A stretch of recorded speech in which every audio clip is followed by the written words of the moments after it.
If you've been following along, you know I'm building this hearth for my sauna wood stove, and I'm using this like mud mixture to do it and a bunch of river rocks. I thought it would be cool if we just went through and I talked about like the process of what I'm doing and some of the things that I'm learning while it's happening. So I'm gonna take you guys through it.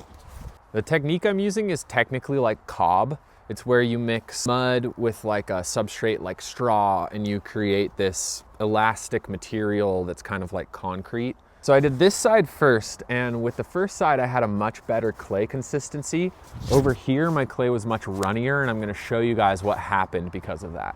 So on this first side you can see this darker mud is the first layer, and this lighter colored mud was the second day that I came through. You can see how the lighter color mud was running down while I was working, but the darker colored mud really stuck in place and held its form. I think this happened because I had too much water in my second mix and it made it a lot runnier. You can see the less runny mud kind of stuck in here like layers on a cake, and it didn't really lose its shape as it dried.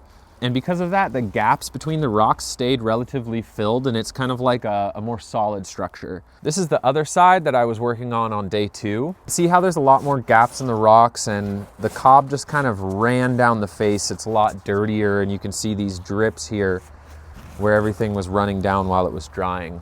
There's a lot more pockets where the cob kind of fell out, and I'm a little bit worried about that, so I might have to come back through and refill these. To apply the cob, I was using a little piece of wood like this as a trowel, and I would just scoop down into the bucket and slap it down. And that was working really well, but I could tell the difference in consistency of the cob because on the first day, it would mostly stay gelled up on the scoop and wasn't falling off. But on the second day, every time I would go down and get a scoop of mud, it was kind of running off in big globs. You can see though, it's pretty solid. Even these ones on the top, they're in there pretty good. So I feel like it's actually gonna work.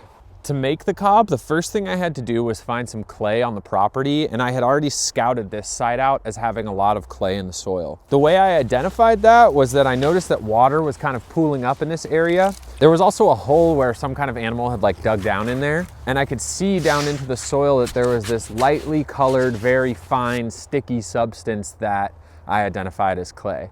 I also knew it was clay because when I picked it up and squished it into my hand, it held its shape like a little ball. So the first step was to come over here and fill up about a bucket full of clay.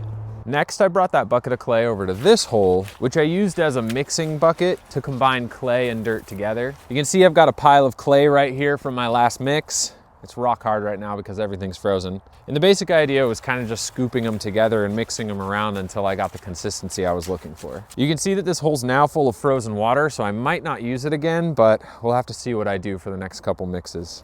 The mixing hole was also nice because it's a lot closer to the sauna. It's like right behind me there, whereas the clay hole is like 50 feet through the woods that direction, so it kind of just made more sense to mix it here. I'm getting some comments worried about when the rain comes, if it's just gonna melt the cob. That's a totally valid concern. That is something that I think I'm gonna have to deal with. I'm not quite sure what I'm gonna do yet. I might just end up putting some kind of metal topper on it so that it protects everything. So this is the inside, and you guys can see I've just got it propped up on a rock to hold the stove in position. What I'm gonna end up doing is building a little hearth underneath here that's gonna curve up about halfway.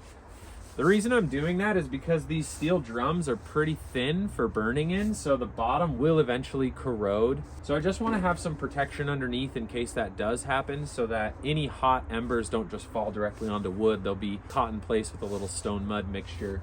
I'll probably put something inside on the bottom of the stove as well to create like a burning platform so the hot stuff isn't directly touching the metal. But overall, I think it should look pretty cool by the time it's done.